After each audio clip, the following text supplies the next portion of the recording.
হরে কৃষ্ণ। সনাতন ধর্মে তুলসী বৃক্ষ সব থেকে পবিত্রতম বৃক্ষ।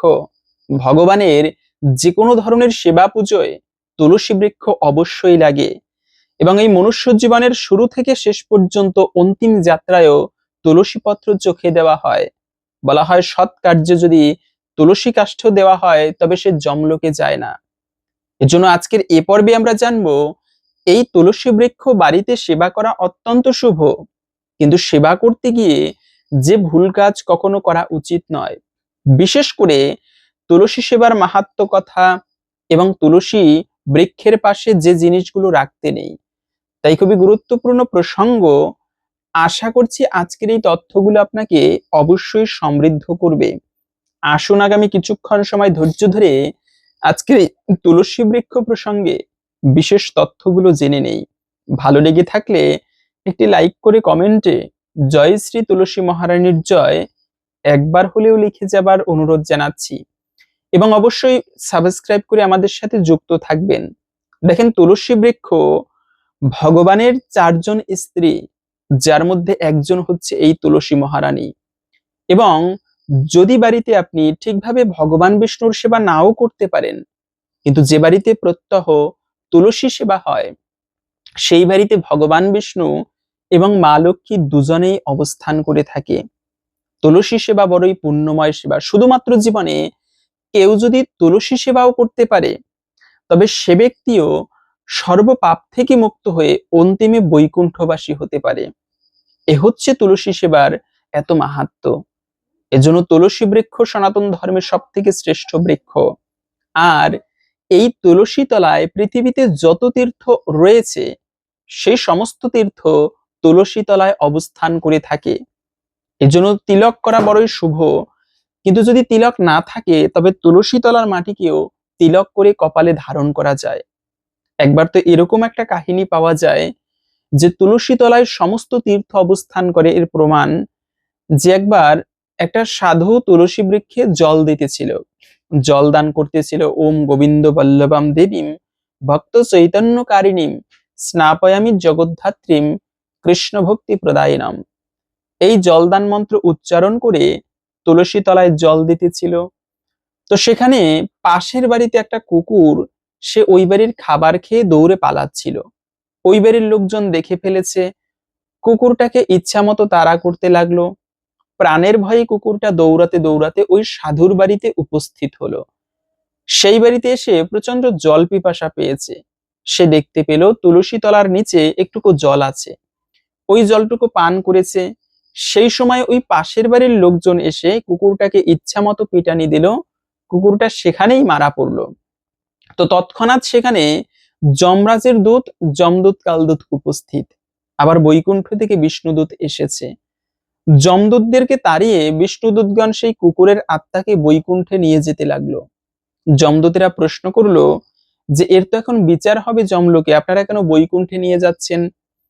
বিষ্ণুদূতগণ বলতে লাগলো, দেখো, যদিও এই কুকুরের আত্মার এখন বিচার হবার কথা যমলোকে, কিন্তু এই মৃত্যুর আগে তুলসী তলার মহাপবিত্রতম জল পান করায় সর্বপাপ থেকে মুক্ত হয়ে এখন বৈকুণ্ঠবাসী হবে। এ হচ্ছে তুলসী তলার জলের মাহাত্ম্য কথা।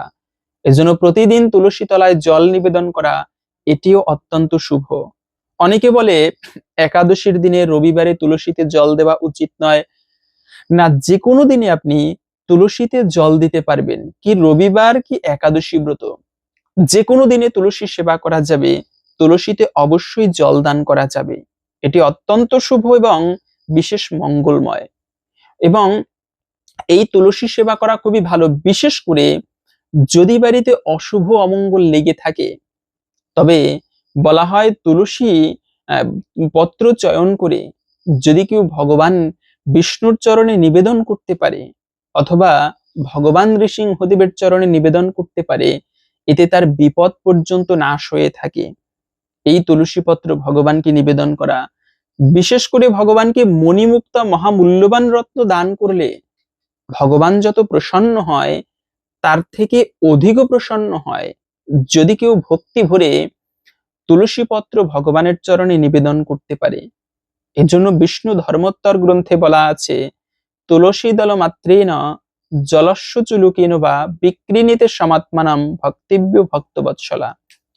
যদি কেউ তুলসী দল মানে তুলসী পত্র বা একটা মঞ্জুরি এক কোষ জল সহিত ভগবানের চরণে নিবেদন করতে পারে, তবে বলা হয় বিক্রিণীতে সমাত্মানাম, ভগবান নিজেকেই সেই ভক্তের কাছে বিক্রি করে দেয়।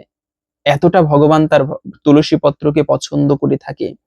এজন্য ভগবানের যত প্রকার সেবা হোক, তুলসী পত্র ছাড়া কিন্তু ভগবান সেই সেবা গ্রহণ করেন না। এজন্য আমাদের প্রত্যেকের তুলসী সেবা করা উচিত। বিশেষ করে ঠাকুর সেবা ঠিকভাবে না করতে পারলেও প্রতিদিন যে বাড়িতে সন্ধ্যাকালে তুলসী তলায় প্রদীপ নিবেদন করা হয়, তবে সেই বাড়িতে দারিদ্রতা অবস্থান করে না, সেখানে লক্ষ্মী দেবী বাস হয়ে থাকে। এবং এই যে আমরা সকালবেলা ঘুম থেকে উঠি, এবং বলা আছে সকালবেলা ঘুম থেকে উঠেই যে ব্যক্তি অন্য কোনো কাজ করার আগে প্রথমে তুলসী দেবীকে দর্শন করে প্রণাম করে প্রদক্ষিণ করে, তবে তার রাত্রিকালীন যে পাপ হয় সেই পাপ নষ্ট হয়ে থাকে, বিনষ্ট হয়ে যায়।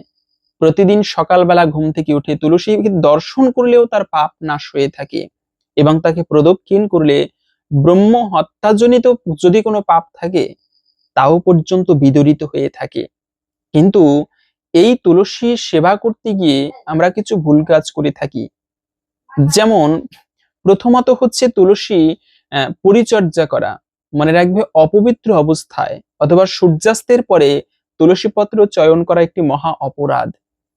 এবং শুধু তাই নয়, এই যে তুলসী তলায় অনেক সময় নোংরা জল দেওয়া হয়, উচ্ছিষ্ট জল কুলিকুচি করে আমরা গুরুত্ব দেই না, এটি আরেকটি চরম অপরাধ। তুলসী মহারানী ভগবানের প্রেয়সী, সেই ভক্তি নিয়ে তার সেবা করা উচিত।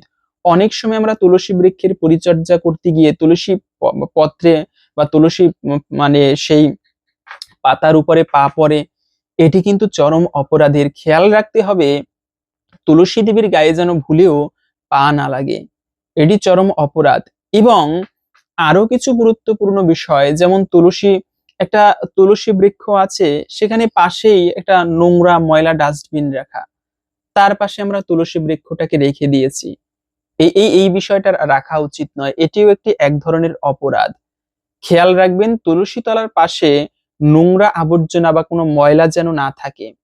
সেই সঙ্গে আমরা স্নান করে এসেছি, স্নান করার যে পরিধেয় কাপড় আমাদের, ছাদে একটা তুলসী বৃক্ষ টবে লাগানো আছে, সেখানে আমাদের স্নান করা কাপড় আমরা নিগড়ে তুলসী টবের উপরে মানে দড়ি বেঁধে সেখানে শুকাতে দেওয়া হয়। খেয়াল করি না সেই আমাদের কাপড় নিগড়ানো জল সেই তুলসী তলায় পড়ে, এটিও এক ধরনের অপরাধ। আমাদের পরিধেয় কাপড় তুলসী দেবীর উপরে শুকাতে দেওয়া উচিত নয়। কিন্তু পাশাপাশি হচ্ছে তুলসী বৃক্ষের পাশে অনেক সময় বলা হয়ে থাকে কণ্টকযুক্ত বৃক্ষ বা কাটা জাতীয় কোনো বৃক্ষ এই তুলসী তলার পাশে রাখা উচিত নয়।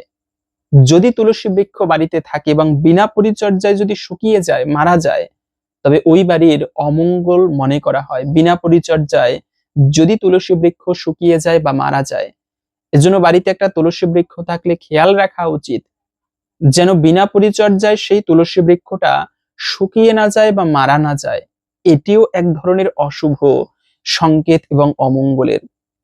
তো এভাবে করে আপনারা তুলসী বৃক্ষের সেবা করবেন, পরিচর্যা করবেন, এবং যাদের কণ্ঠে তুলসী কাষ্ঠের মালা নেই আপনারা বড় করে ধারণ করবেন, যেন লজ্জা পেলে বাহিরে গেলে যাতে আপনি মানে মানে আপনার টি শার্টের ভিতরে লুকিয়ে রাখতে পারেন।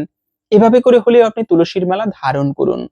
তো ভালো লেগে থাকলে অবশ্যই একটি লাইক করে আমাদের সাথে সাবস্ক্রাইব করে যুক্ত থাকবেন, এবং কমেন্টে জয় শ্রী তুলসী দেবীর জয় একবার হলেও লিখে যাবার অনুরোধ জানাচ্ছি। তুলসী দেবীর কৃপায় আমাদের সকলের জীবনে মঙ্গল হোক, এই কামনা করে আজকের ভিডিওটা এখানে সমাপ্ত করছি। হরে কৃষ্ণ।